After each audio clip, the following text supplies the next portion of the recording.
आपका वापस स्वागत है। मैं Vivek Bindra, founder and CEO बड़ा बिजनेस.com।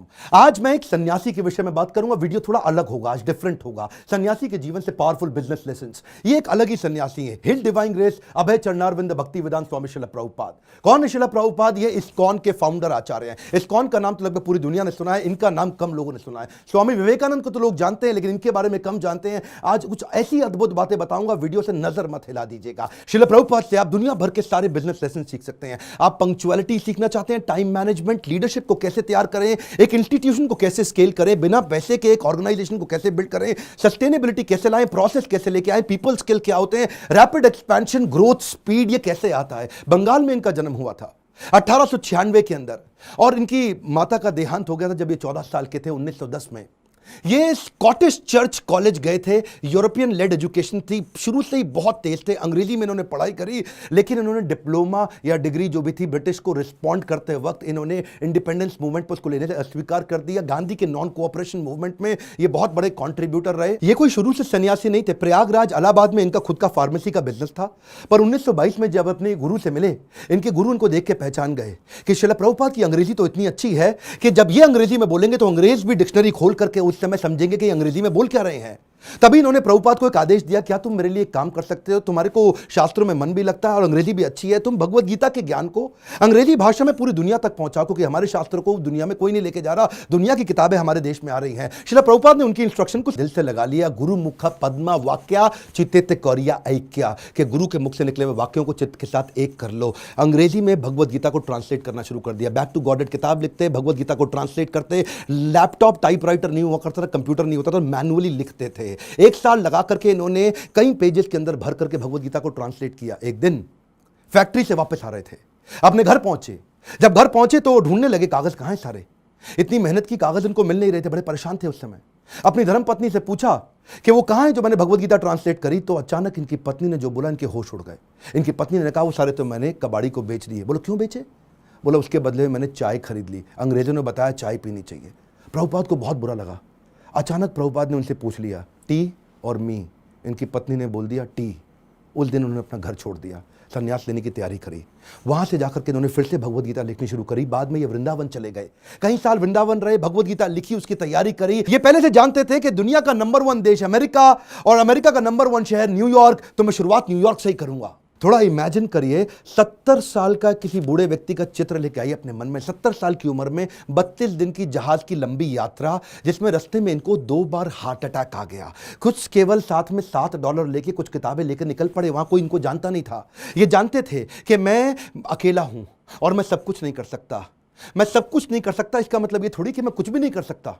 मैं सब कुछ नहीं कर सकता, इसका मतलब यह नहीं कि मैं कुछ भी नहीं कर सकता, क्योंकि मैं कुछ कर सकता हूं तो मैं कुछ कर लूंगा, और कुछ कुछ कर करके मैं सब कुछ भी कर दूंगा। और वो हिम्मत लेकर के निकल पड़े। वहां पहुंचे टॉम्स्किन स्क्वायर पार्क न्यूयॉर्क के अंदर। उन दिनों वियतनामीज और यूएस का वॉर चल रहा था, जिसके कारण वहां बहुत हिप्पीज आ गए थे। हिप्पीज वो हुआ करते थे जो सड़क पर लेट करके इलिसिट सेक्स करना, नशा करना, वहीं पर नंगे लेटे रहना, 2-2, 4-4, 6-6 महीने तक नहाना नहीं। हिप्पीज ने एक्चुअली डिफाई कर दिया अमेरिका को। अमेरिकन सरकार परेशान थी कि ये लोग अपना घर छोड़ चुके हैं, पूरी तरह स्वतंत्र हो चुके हैं और कुछ भी कर रहे हैं। इन्होंने सोचा क्यों ना इन्हीं के साथ शुरुआत किया जाए। सबसे डिफिकल्ट मैन पावर को उन्होंने कल्टीवेट करने का कोशिश किया, उनको डायरेक्शन दिया ताकि मैं कमिटमेंट ले सकूं। धीरे धीरे उनके लिए कीर्तन करना शुरू कर दिया। इनका रूल क्या था? करेक्शन नहीं, मेडिटेशन। एक बार मेडिटेशन करा के इनको करेक्शन दूंगा बाद में, पहले मेडिटेशन बाद में करेक्शन। और वहां जो हिप्पी हुआ करते थे वो उनकी सुनते नहीं थे, बेइज्जती करते थे, इनके ऊपर सिगरेट का धुआं फेंक देते थे, इनको टॉयलेट की लंबी लाइन में पीछे धक्का मार के खड़ा कर देते थे, इनका सामान चोरी कर लेते थे, इनकी बेइज्जती करते थे। पर प्रभुपाद उनके लिए फिर भी भोजन बनाते थे,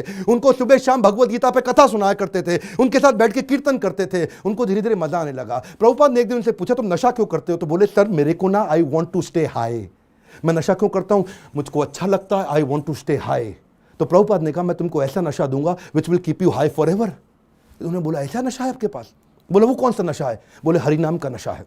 मैं तुमको हरि नाम लेना सिखाऊंगा, मैं तुम्हें भगवत गीता पढ़ना सिखाऊंगा। अगर तुम कृष्ण के आदेशों को समझ पा गए तो वो सबसे ऊंचा नशा है। जिसको वो नशा लग गया आध्यात्मिक जीवन का, तो भौतिक जीवन के नशे उसके सामने बहुत छोटे पड़ जाएंगे। धीरे धीरे लोगों ने उनकी बात सुननी शुरू करी। ये लोग अपना घर बार पहले ही छोड़ चुके थे। प्रभुपाद को समझ में आ गया ऐसी मैन पावर जिसका कहीं दुनिया में अटैचमेंट नहीं, उनको कल्टीवेट कर गया तो ये मेरे मूवमेंट को पूरी दुनिया में फैला सकेंगे। ये अंग्रेज है और अंग्रेजों की बात पूरी दुनिया जानती है, इसीलिए हंट द राइनोसरस अगर शिकार करना है तो गेंडे का शिकार करो।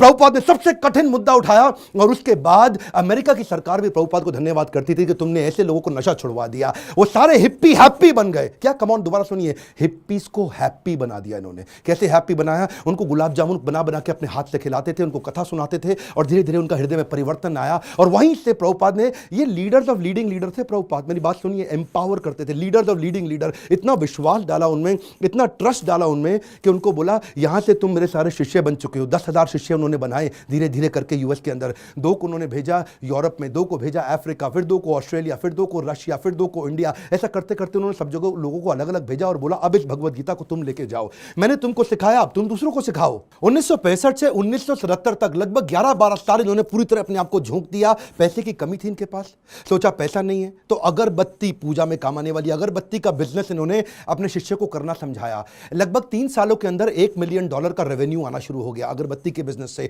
किताबें इन्होंने तेजी से लिखनी शुरू कर दी। 5.5 करोड़ किताबें इन्होंने इस दौरान पूरी दुनिया के अंदर बांटी। किताबें बेच करके कुछ फंड रेज किया जिससे इन्होंने मंदिर बनाने का प्रयास किया। अपने शिष्यों को समझाया, उनको सिखाया। वो किताबों को 25 भाषाओं में पूरी दुनिया के अंदर ट्रांसलेट किया। उन दिनों क्या हुआ, सब लोग, अंग्रेज लोग पूरी दुनिया में इनको देख रहे थे। ये कौन इंडियन सन्यासी आया है जिसने भगवत गीता, कृष्ण अर्जुन, जिसकी कोई जानकारी नहीं किसी को, लेकिन गोरे काले हर धर्म के लोग सीखने लग गए। ये रिलीजन से आगे लेकर के चले गए। इन्होंने कहा रिलीजन नहीं, मैं स्पिरिचुअलिटी की बात कर रहा हूं। उसी दौरान एक रिपोर्टर इनके पास आया, बोला Swami ji, India has a factory of producing God. Every weekend a God comes from India and says that I will make you God, start funding me, come on. तो स्वामी जी हैरान हो गए। बोला Swami ji, are you also God? क्या स्वामी जी तुम भी भगवान हो? तो प्रभुपाद ने बोला नहीं नहीं, मैं भगवान नहीं हूं, मैं भगवान का नौकर हूं। तो वो हैरान हो गया। पहली बार कोई ऐसा व्यक्ति आया हिंदुस्तान से जो बोला मैं भगवान नहीं हूं, भगवान का नौकर हूं। तो प्रभुपाद ने बोला नहीं, मुझसे गलती हो गई, मैं भगवान का नौकर भी नहीं हूं, मैं भगवान का नौकर बनने का प्रयास कर रहा हूं। I am all a servant of God, but it is for you to recognize. सारे अमेरिका के अंदर अखबारों में छप गया कि पहली बारी कोई ऐसा इंडियन आया जो बताता है I am trying to become servant of God, I am not God. उन्हीं दिनों हेनरी फोर्ड के पोते एल्फ्रेड फोर्ड इनसे मिलने के लिए आए। हेनरी फोर्ड का नाम बहुत हुआ करता था पृथ्वी के अंदर। प्रभुपाद कम बोलते थे, लिमिटेड बोलते थे। जब एल्फ्रेड फोर्ड इनसे मिलने आए तो प्रभुपाद ने केवल उनसे एक ही क्वेश्चन पूछा, where is Henry Ford now? अब हेनरी फोर्ड जीवित नहीं थे, बस केवल उनकी आंखों में आंख डाल के प्रश्न पूछा। एल्फ्रेड फोर्ड उसी समय घबरा गए। उनको समझ आ गया कि ये जीवन किसी के लिए नहीं है, कोई नहीं बचने वाला यहाँ पे। और उसी दिन उन्होंने प्रभुपाद को सरेंडर कर दिया और उनसे कहा मुझे भी भगवत गीता सिखाइए। ये ऐसे संत सन्यासी है जिनके कारण आज पूरी दुनिया के अंदर सैकड़ों हजारों ऐसे मंदिर बने जहां भगवत गीता पढ़ाई जा रही है, सिखाई जा रही है। पाकिस्तान जहां कुछ भी हो रहा हो, लेकिन आज भी इस्कॉन के 12 मंदिर है पाकिस्तान में जहां रोज शाम को भगवत गीता पे कथा की जाती है। ये बड़ा अनइमेजिनेबल था कि कुछ ही सालों के अंदर इन्होंने 6 महाद्वीप, 6 कॉन्टिनेंट के अंदर 108 मंदिर बना दिए। ये तब किया जब वेंचर कैपिटल नहीं था, कोई एंजल फंड नहीं था, प्राइवेट इक्विटी नहीं था, कोई आईपीओ नहीं निकाला, कोई बैंक लोन नहीं है, कंप्लीटली बूटस्ट्रैप्ड, सैलरी देने का पैसा नहीं है, लाइफ टाइम वॉलंटियर्स इकट्ठे किए। 10,000 उन दिनों इन्होंने अपने शिष्यों को लेटर पे लिख लिख के बात किया। इमेजिन करिए, कम्युनिकेशन बहुत स्लो था। मैं सोचता हूं कई बार अगर प्रभुपाद आज होते ना तो भगवत गीता इंडिया की राष्ट्र पुस्तक नहीं होती, पूरे विश्व के अंदर होती। इतनी स्पीड थी प्रभुपाद की। उस समय जब अपने शिष्यों से बात करते थे तो न्यूयॉर्क से साउथ अफ्रीका चिट्ठी भेजते थे। वो चिट्ठी में प्रश्न पूछता था, जवाब देते थे, फिर चिट्ठी वापस आती थी, फिर उसका उत्तर देते थे। इमेजिन करिए 10,000 ऐसे लेटर लिखे इन्होंने, कितना समय की कमी रहा होगा। इनके इतने सारे philosophical issues, managerial issues, personal issues, professional issues, सब पे गाइड किया करते थे। व्हाट्सएप नहीं था, कम्युनिकेशन नहीं था, वहां पे फ्लाइट तेज नहीं जाती थी। बावजूद उसके इन्होंने 12 साल के अंदर 15 बार पूरी पृथ्वी का भ्रमण किया। एक बात समझिए, sales is not about selling, it is about building trust in education. Building trust in education. विश्वास बढ़ाओ, एजुकेट करो, विश्वास बढ़ाओ, एजुकेट करो। दुनिया भर में इतना विश्वास बढ़ा दिया, एजुकेशन बढ़ा दिया भगवत गीता के बारे में कि बीटल्स, जो उस समय बहुत फेमस हुआ करता था, बीटल्स के जॉर्ज हैरिसन ने अपना 70 एकड़ का फार्म वॉटफोर्ड में लंदन के नजदीक इनको डोनेट कर दिया। वो इनका शिष्य बन गया और अपने रॉकस्टार गानों के साथ साथ कीर्तन करने लग गया, हरे कृष्णा। उन्हीं दिनों प्रभुपाद जी साथ साथ इतनी किताबें लिखना चाहते थे, जानते थे मैं बूढ़ा हो गया हूं, सारी चीजें लिख के चला जाऊं ताकि लोग उसको आसानी से फॉलो कर सकें। उन्होंने खुद से लिखना बंद कर दिया, डिक्टाफोन ले लिया। डिक्टाफोन जानते क्या होता है? उस पर ये रिकॉर्ड करते थे और चलते चलते रिकॉर्ड करते थे, बैठे बैठे रिकॉर्ड करते थे। 24 घंटे में से 22 घंटा सेवा करते थे, 2 घंटा आराम करते थे। अनइमेजिनेबल है, मैं थोड़ा आपको बता रहा हूं फिर से, इसको मत मिस करिएगा। 24 में से दुनिया जानती है प्रभुपाद 22 घंटा सेवा करते थे, 2 घंटा रात को 10 से 12 तक आराम करते थे, रात को 12 से सुबह 4 बजे तक किताबें ट्रांसलेट किया करते थे, क्योंकि इनके गुरु का आदेश था किताबें ट्रांसलेट कर करके रिकॉर्ड करते थे उसको, जानते थे मैं लिखूंगा टाइप करूंगा टाइम लगेगा, शिष्यों को बोलते थे तुम रिकॉर्डिंग को सुनो उसको टाइप करो। उसी समय टेक्नोलॉजी का इस्तेमाल करते थे। डिक्टाफोन के बाद माइक्रोफोन आया, माइक्रोफोन पे करने लगे। सुबह की साधना करते, मंदिर में मंगल आरती करने के बाद, जब करने के बाद जब बाहर वॉक करने निकलते 1 घंटा वॉक करते, शिष्य को साथ में लेते, उस समय फिर से ट्रांसलेट करते, शिष्य माइक पकड़ के चलते रहते, ये मॉर्निंग वॉक पे फिर से ट्रांसलेट करते। जानते थे इनके पास समय कम था। प्रभुपाद ने अपने 12 साल के अंदर वो काम किया जो कि बिल्कुल अकल्पनीय है। इसमें मैं आपको एक बात सिखाना चाहता हूं, उसको बोलते हैं EFA, elephantine focused advantage. Elephantine focused advantage, इसको बोलते हैं अव्यर्थ कालत्वम। संस्कृत का शब्द है अव्यर्थ कालत्वम, यानी कि इतना सा भी समय वेस्ट नहीं करना। ऑब्सेसिव अटेंशन टू डिटेल, और इसको क्या कहते हैं OAD, obsessive attention to detail. हाथी के बराबर हाथी शब्द इस्तेमाल किया गया, एलिफेंटाइन फोकस, जो कि लगना चाहिए आपको बहुत भयंकर फोकस है ये। मेरा एक दोस्त है, वो मुझे क्या कहता है कि यार विवेक, मेरे को 12 साल लग गए एक फैक्ट्री को 2 फैक्ट्री बनाने में। सुनिएगा, 12 साल लगे एक फैक्ट्री को 2 फैक्ट्री बनाने में, जिसमें मैंने बहुत पैसा लगाया। प्रभुपाद बिना पैसे के एक मंदिर को 108 मंदिर बना दिया 12 साल के अंदर। ये किया कैसे? बिना तनख्वाह दिए। मैं इतनी तनख्वाह दे रहा हूं, लोग काम नहीं कर रहे, ये बिना तनख्वाह के लोगों से इतना काम करा लेते हैं। इसी को बोलते हैं कि वैकुंठ से जब व्यक्ति आता है और ऐसी लीडरशिप बिल्ड करता है, ऐसी लीडरशिप वाला व्यक्ति इतना एम्पावर कर देगा कि एक ऑर्डिनरी आदमी से एक्स्ट्रा ऑर्डिनरी काम करा जाएगा। जब जेब में पैसा हो तो स्पीड आ जाती है। सुनिएगा ध्यान से, जब जेब में पैसा हो तो स्पीड तो आ ही जाती है, लेकिन प्रभुपाद की जेब में पैसा नहीं था। ये थोड़ा सा अनइमेजिनेबल केस स्टडी है कि लो कॉस्ट हाई स्पीड। सुनिएगा ध्यान से, बिना पैसा लगाए लो कॉस्ट पे हाई स्पीड कैसे बिल्ड करें? इसका तरीका क्या है? अर्जेंसी और पीपल स्किल। प्रभुपाद अद्भुत व्यक्ति थे। अर्जेंसी और पीपल स्किल, शिष्य तंग करते थे, शिष्य गलतियां करते थे, प्रभुपाद टॉलरेट करते थे पीपल स्किल के साथ में। शिष्य इनको बहुत दुखी करते थे, प्रभुपाद टॉलरेट करते थे पीपल स्किल के साथ में। स्पीड बनाए रखी पीपल स्किल के साथ में। लोग दुखी भी नहीं होते थे, स्ट्रेस भी नहीं होते थे, क्योंकि प्रभुपाद प्रेम इतना देते थे। उनका प्रेम एक समुद्र की तरह था। श्री गुरु करुणा सिंधु, ऐसा करुणा का सिंधु सागर थे ये। इन्होंने एक बार जब ये अपने शिष्य को लेकर के रथ यात्रा ज्वाइन करने गए जगन्नाथपुरी के अंदर, तो वहां पे मंदिर के अंदर अंग्रेजों को जाना मना है। हिंदू मंदिर है, वो कहते हैं अंग्रेज को, लोगों को हम नहीं क्रिश्चियंस को अंदर जाने देंगे। प्रभुपाद ने बोला अगर तुम मुझे जगन्नाथ जी के दर्शन करने नहीं जाने दोगे, मैं जगन्नाथ जी को पूरी दुनिया में ले जाऊंगा। उसके बाद उन्होंने रथ यात्रा करनी शुरू करी और वहां से पूरी दुनिया में रथ यात्रा का प्रचलन चालू हो गया। प्रभुपाद वो पहले व्यक्ति थे जिन्होंने आज पूरी पृथ्वी पर रथ यात्रा और जगन्नाथ जी के दर्शन कराने शुरू किए। यहां पे ये रुके नहीं, इसके बाद उन्होंने सोशल और चैरिटेबल काम भी किए। World largest vegetarian food relief programme शुरू किया जिसका नाम है food for life. Sunday feast, ये दुनिया भर के अंदर हजारों मंदिरों के अंदर रोज शाम को हजारों लोगों को फ्री में खाना बढ़ता है। इंडिया में मिड डे मील की स्कीम को एक्वायर कर लिया उन्होंने, सरकार की स्कीम को। इस्कॉन ने क्या किया, आज आपको जान के हैरानी होगी, बुद्धि चकरा जाएगी। 14 लाख गरीब बच्चों को रोज मिड डे मील का भोजन आज इस्कॉन अपने मंदिर से बना करके भेजता है। Can you imagine? 14 लाख बच्चों को कभी अपने आप को पॉपुलराइज नहीं किया, कभी अपनी इन्होंने गाथा नहीं गाई, कभी अपने आप को भगवान नहीं बताया, कभी अपने आप को अपनी तारीफ नहीं करी, अपनी सेवाओं को आगे रखा और बिना प्रमोशन के किसी को कभी प्रमोट नहीं किया। जानते हैं अमेरिका के अंदर भी आपको तो मालूम है स्टीव जॉब्स का स्टैनफोर्ड यूनिवर्सिटी का वो लेक्चर, जहां पे उसने खुद ही माना था कि मैं रोज, मेरे पास पैसा नहीं हुआ करता था, एक खाना खाने के लिए एक बार का 7 मील पैदल चल के हरे कृष्णा मूवमेंट पे फ्री का खाना खा के आया करता था। I would walk the 7 miles across town every Sunday night to get 1 good meal a week at the Hare Krishna temple. वैसे एक बात बताऊं, सुषमा स्वराज बोल बोल के थक गई थी कि भगवत गीता को राष्ट्रीय पुस्तक घोषित कर दो, श्रीमद् भगवत गीता को राष्ट्रीय पुस्तक घोषित किया जाए। आज ये प्रभुपाद के चलते न्यू जर्सी की सेटन हॉल यूनिवर्सिटी के अंदर भगवत गीता को कंपलसरी कर दिया। हरे कृष्णा मूवमेंट से भगवत गीता को लेके कैम्ब्रिज इंटरनेशनल यूनिवर्सिटी यूके के अंदर 2020 से वहां पे भी किताबें कंपलसरी कर दी कि भगवत गीता सिखानी चाहिए। क्यों? क्योंकि ये आपको वैल्यूज देंगी, मोरालिटी देंगी, कैरेक्टर देंगी, एथिक्स देंगी, प्रिंसिपल देंगे, ताकि आप एक इंसान को मजबूत बना सको। बहरहाल उनके पास समय कम था। 1977 में जब वो शरीर छोड़ने वाले थे, उनका वजन आधा हो चुका था। इतने पतले, इतने कमजोर हो चुके थे कि उनके शरीर पे स्किन बची नहीं, हड्डियां और नसें बची थी। जब डॉक्टर भी मिलना आता था ना, उसकी भी बुद्धि चकरा जाती थी कि मैं कैसे दबाऊं, कहीं ऐसे नसों से हड्डी में लुक चुप के दर्द ना होने लग जाए इनको।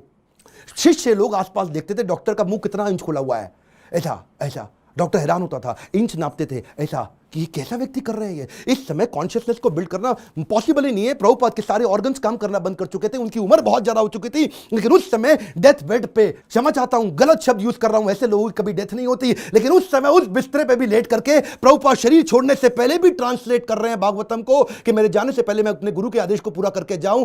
अद्भुत। डॉक्टर बोला संभव ही नहीं है, यह बिल्कुल पॉसिबल नहीं है। So, if we have the chance of association with devotees, जानते हैं ये प्रभुपाद ऐसे व्यक्ति थे, जाने से पहले इन्होंने पूरा मैनेजमेंट मैनकॉम, कॉर्पोरेट्स के अंदर ना मैनकॉम होता है, मैनकॉम का मतलब क्या है, मैनेजमेंट कमिटी। तो प्रभुपाद चाहते थे मैं इसको फैमिली रन बिजनेस की तरह ना चलाऊं, इसको इतना प्रोफेशनल कर दूं, जैसे बड़े कॉर्पोरेट्स होते हैं वो फैमिली की तरह नहीं चलते, प्रोफेशनल तरीके से चलते हैं। उन्होंने एक मैनेजमेंट कमिटी बनाई, 12 लोगों की लीडरशिप तैयार करी, बोला जो भी डिसीजन होगा, जो भी पॉलिसी होगी, ये 12 लोग मिलकर के करेंगे ताकि कभी भी करप्शन ना लेकर के आए। जब भी अकेले का खुद का बिजनेस होता है तभी करप्शन आता है। कई ऐसे गुरु जी हैं जिनके बेटे भी अपने आप गुरु बन जाते हैं, उनके बेटे भी अपने आप गुरु बन जाते हैं। यहां पे केवल काबिल व्यक्ति को गुरु बनाया जाता है, यहां पे गुरु को नहीं प्रमोट किया जाता, यहां भगवत गीता को प्रमोट किया जाता है। एकर्स ऑफ एकर्स प्रॉपर्टी बना ली प्रभुपाद ने, लेकिन अपने बच्चों के नाम पे एक प्रॉपर्टी नहीं करके गए, सब कुछ सोसाइटी के नाम पे कर दिया। प्रभुपाद कहते थे कि बिलीफ स्पिरिचुअल होगा और बिहेवियर प्रोफेशनल होगा। सिस्टम सुनिए, कम ऑन, बिलीफ स्पिरिचुअल होगा और बिहेवियर प्रोफेशनल होगा। वो क्या कहते थे, प्रिंसिपल ग्लोबल ग्लोबल है, ग्लोबल ग्लोबल